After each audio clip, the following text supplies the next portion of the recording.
আসসালামু আলাইকুম। আরজেনাস ফুড বুক চ্যানেলে আপনাদের সবাইকে স্বাগতম জানাচ্ছি নতুন একটা রেসিপি দেখার জন্য। আজ আমি আপনাদের খুব সহজেই ধোকলা তৈরি করে দেখাবো। সাথে থাকছে মজাদার চাটনির রেসিপি। ভিডিওটি প্রথম থেকে শেষ পর্যন্ত দেখার জন্য অনুরোধ রইল। ধোকলা তৈরি করার জন্য প্রথমেই আমাদের লাগবে বেসন। আমি এখানে 2 কাপ বেসন নিয়েছি। বেসনটা একটা ছাঁকনি দিয়ে সেঁকে নেব। এভাবে সেঁকে নিলে ব্যাটারটা তৈরি করতে অনেক সহজ হয়। বেসনটা ভালোভাবে সেঁকে নেওয়া হয়ে গেছে।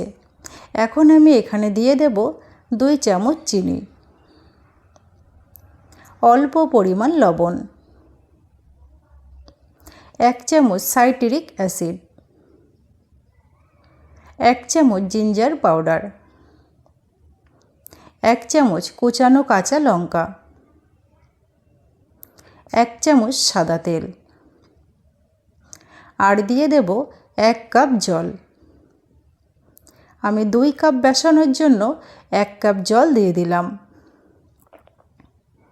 এখন সব কিছু একসঙ্গে ভালোভাবে মিশিয়ে নেব।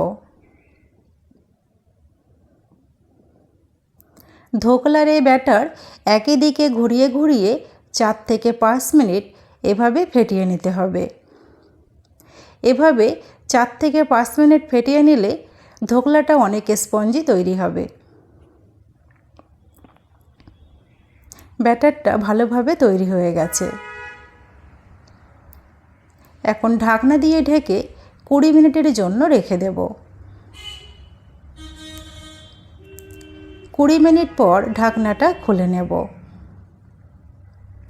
এখন আমি এখানে দিয়ে দেব 1 চামচ বেকিং সোডা, আর সুন্দর একটা কালারের জন্য দিয়ে দেব 3 থেকে 4 ফোঁটা ইয়েলো ফুড কালার। ফুড কালারটা আপনারা বাদ দিতে পারেন। এখন সব কিছু ভালোভাবে একবার মিশিয়ে নেব।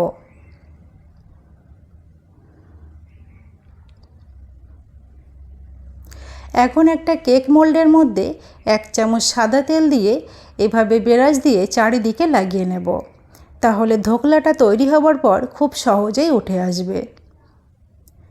মোল্ডের মধ্যে তেল মাখিয়ে বেসনের এই মিশ্রণটি দিয়ে দিলাম। তারপর হাত দিয়ে এভাবে একটু নাড়িয়ে ব্যাটারটা চারিদিকে ভালোভাবে সেট করে নেব। এখন চুলার জালটা অন করে একটা কড়াই বসিয়ে কড়াইতে দিয়ে দিলাম 1.5 কাপ পরিমাণ জল। তারপর একটা স্ট্যান্ড বসিয়ে ঢাকনা দিয়ে ঢেকে জলটা ফুটে আসা পর্যন্ত অপেক্ষা করব। কিছুক্ষণ পর জলটা ফুটে গেছে।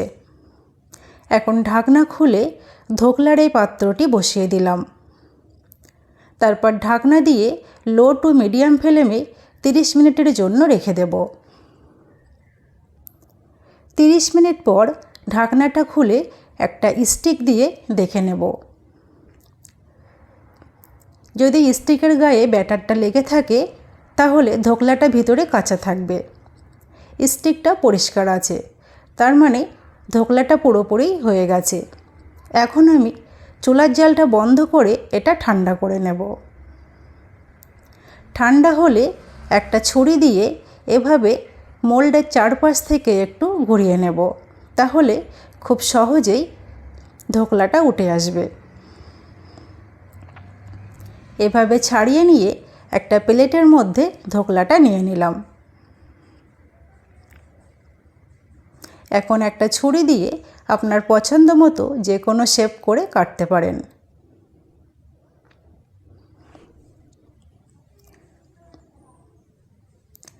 ধোকলাটা একদম পারফেক্টভাবে তৈরি হয়ে গেছে, আর ভিতরে একদম স্পঞ্জি জালিদার তৈরি হয়েছে।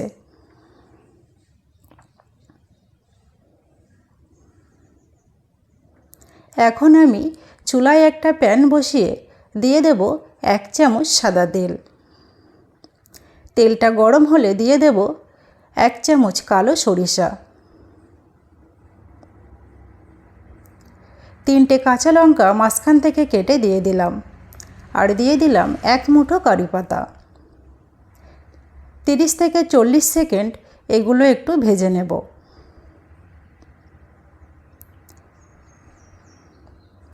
চল্লিশ সেকেন্ড পরে দিয়ে দেব হাফ চামচ হিং। হিং দিয়ে আরও 10 থেকে 15 সেকেন্ড ভেজে নেব। তারপরে দিয়ে দেব 1 মগ জল। দিয়ে দিলাম 4 চামচ চিনি।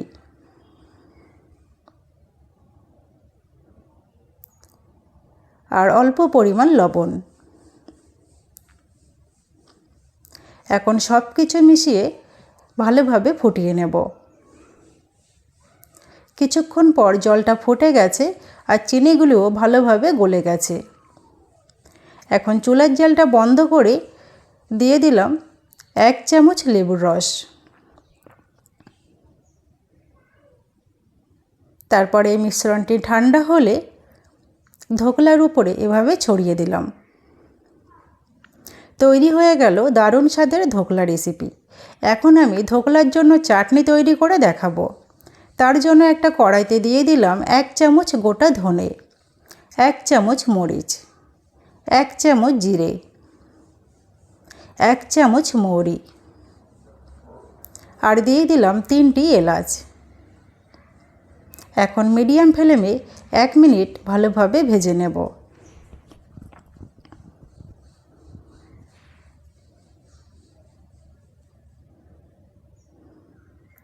এক মিনিট পর আমি মশলাগুলো নামিয়ে এভাবে গুঁড়ো পাউডার তৈরি করে নিয়েছি। এখন আমি কড়াইতে দিয়ে দেব 1 চামচ সাদা তেল। তেলটা গরম হলে দিয়ে দেব হাফ চামচ হিং আর দিয়ে দেব 1 চামচ কাশ্মীরি লঙ্কা গুঁড়ো। 10 সেকেন্ড মতো এগুলো একটু ভেজে নেব। তারপরে দিয়ে দেব 1 মগ জল।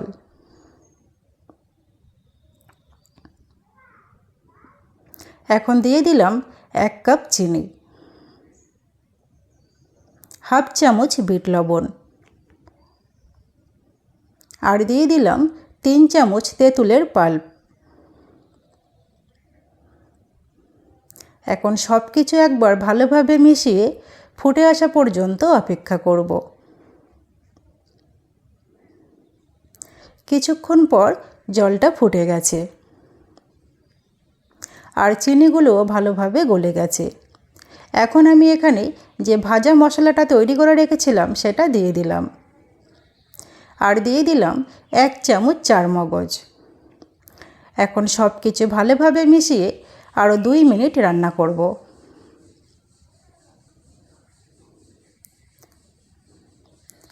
দুই মিনিট পর চাটনিটা তৈরি হয়ে গেছে। এখন আমি চুলার জালটা বন্ধ করে দিলাম।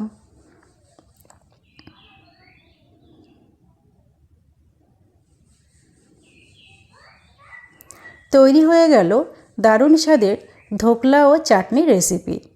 আমার আজকের এই রেসিপিটা যদি আপনাদের ভালো লেগে থাকে তাহলে অবশ্যই লাইক, কমেন্ট, শেয়ার করবেন এবং আমার চ্যানেলটি সাবস্ক্রাইব করে পাশে থাকবেন।